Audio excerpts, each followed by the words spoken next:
Bueno, nuestro grupo va a hacer el análisis del ensayo clínico aleatorizado de colangiopancreatografía retrógrada endoscópica intraoperatoria versus exploración laparoscópica del conducto biliar en pacientes con coledocolitiasis. Como introducción podemos decir que existen varios métodos mínimamente invasivos para el manejo de coledocolitiasis en el momento de la colecistectomía, que comprende la laparoscopía o métodos endoscópicos o una combinación de ambos. Generalmente estos incluyen exploración transcística común del conducto biliar, coledocotomía laparoscópica, colangiopancreatografía retrógrada endoscópica intraoperatoria con extracción de cálculos, que puede realizarse antes, durante o después de la colecistectomía laparoscópica.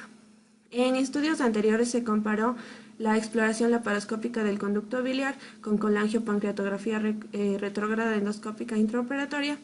Sin embargo, han fracasado en demostrar la superioridad de uno sobre otro, aunque hay sugerencias de que la exploración laparoscópica del conducto biliar puede estar asociada a una menor tasa de cálculos retenidos en comparación con la colangiopancreatografía retrógrada endoscópica intraoperatoria en el escenario postoperatorio.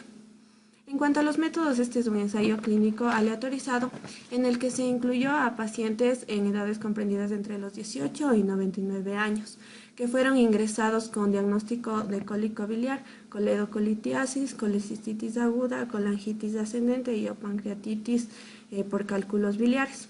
Se excluyeron a mujeres embarazadas, niños, es decir, pacientes menores de 18 años, a pacientes con anatomía posquirúrgica que impida el acceso endoscópico a la ampolla de Vater, como el BIDROC2, y pacientes con pancreatitis grave o colangitis severa.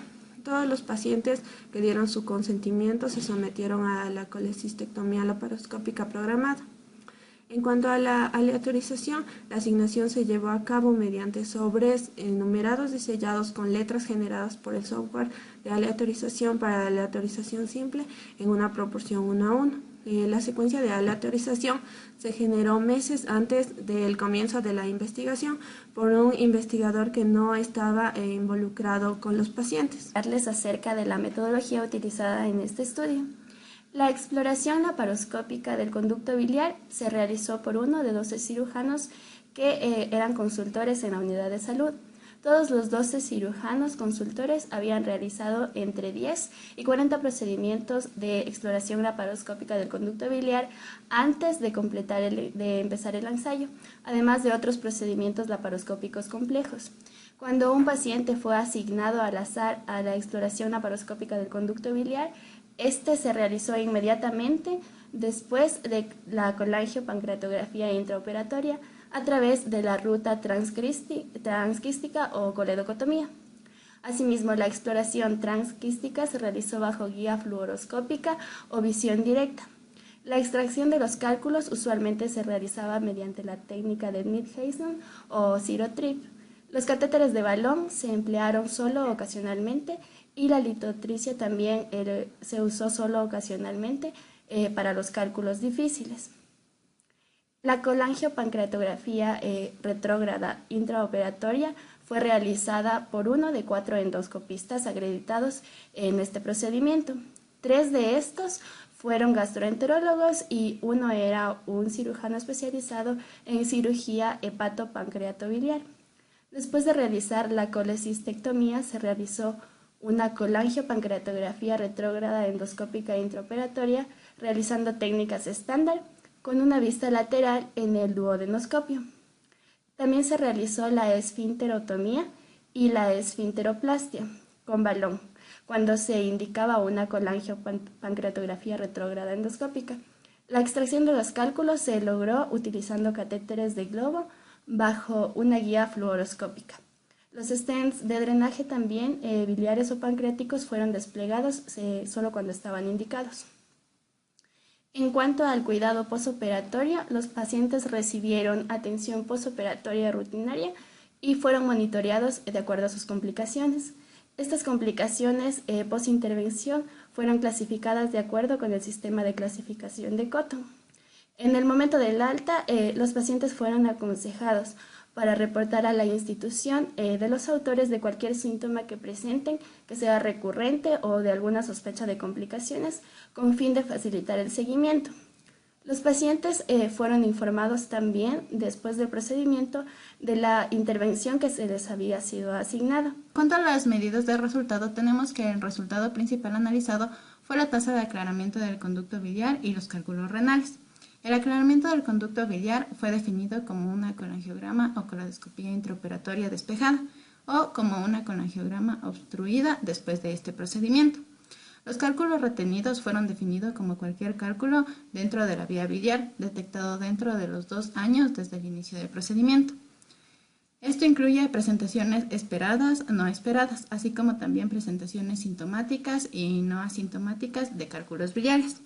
En lo que respecta a los resultados secundarios, estos fueron la tasa de complicaciones postoperatoria, la tasa de mortalidad perioperatoria, estancia hospitalaria, así como también la tasa de conversión a cirugía abierta, la duración del procedimiento y la duración total de la cirugía.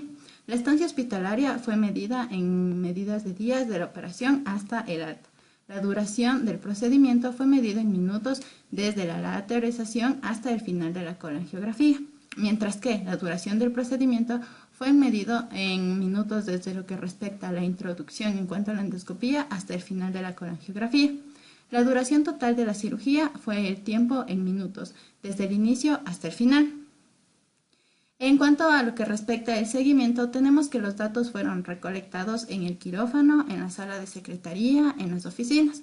Los datos de los pacientes que representaban a la unidad fueron rastreados y registrados por el equipo de prueba y coordinadores de la prueba, de una manera no cegada. De igual manera, todos los participantes fueron seguidos por teléfonos cada 3 meses.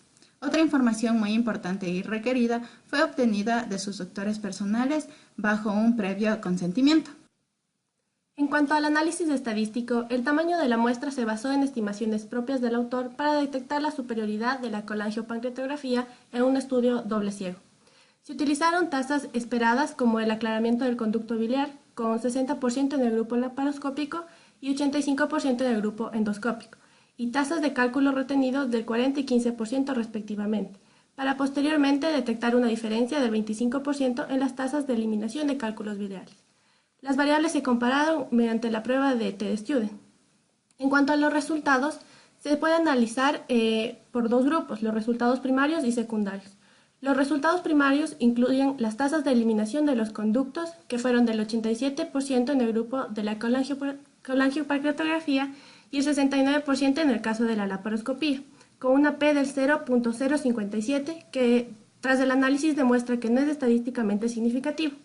También se incluye la tasa de cálculos retenidos, que fue menor en la colangiopancreatografía, con un 15% frente al 42% de la laparoscopía, con una P de 0.004, que demuestra que es estadísticamente significativo.